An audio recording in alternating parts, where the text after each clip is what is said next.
Hello, જય શ્રી કૃષ્ણ. તમારું સ્વાગત છે મારા કિચનમાં. આજે આપણે ઢોસા, સંભાર વડા, ઈડલીમાં જે બેટર વપરાતું હોય તે બેટર બનાવશું. આપણે આ 1 વાટકી અડદની દાળ લીધી છે. તેની સામે આપણે ચોખા 3 વાટકી લેશું. વાટકીનો આ ચોથાઈ ભાગ આપણે ચણાની દાળ ઉમેરશું. ચોખા અને દાળને સાફ પાણી નીકળે ત્યાં સુધી સરસ આપણે ધોઈ લેશું.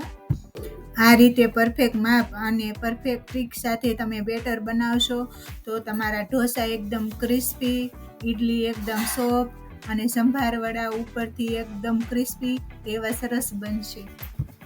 1 વાટકીમાં આપણે 1 સ્પૂન સૂકી મેથી દાણા પલાળશું.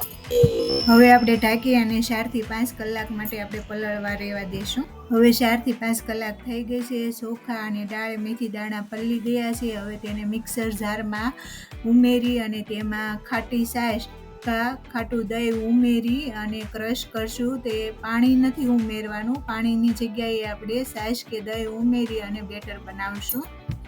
આ રીતે ચોખા, દાળ અને મેથી દાણા બધા ક્રશ કરી લેશું અને તેમાં 1 સ્પૂન મીઠું ઉમેરી આ રીતનું આપણે બેટર બનાવવાનું છે અને તેને 8 કલાક માટે હાથો લાવવા આપણે મૂકી દઈશું. ગરમી હોય એવી જગ્યાએ આપણે આ મૂક્યું હતું. તે 8 કલાકમાં આપણો હાથો આવી અને પરફેક્ટ થઈ ગયો છે. જો આ રીતનો આપણો હાથો આવી અને આ રીતનું ખીરું આપણું રેડી છે.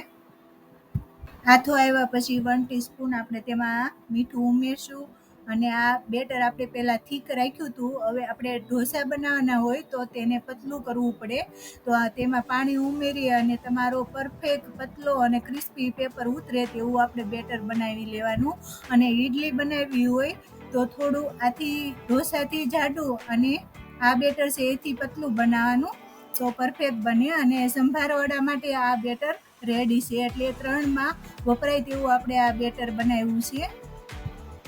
આ બેટરમાંથી ઈડલી, ઢોસા, સંભાર વડા સિવાય તમે નવા નાસ્તા પછી ઢોસા, પીઝા પણ તમે તેમાંથી બનાવી શકો છો. આ બેટરની રેસીપી તમને ગમે તો વધુમાં વધુ શેર કરજો, લાઈક કરજો, કોમેન્ટ કરજો.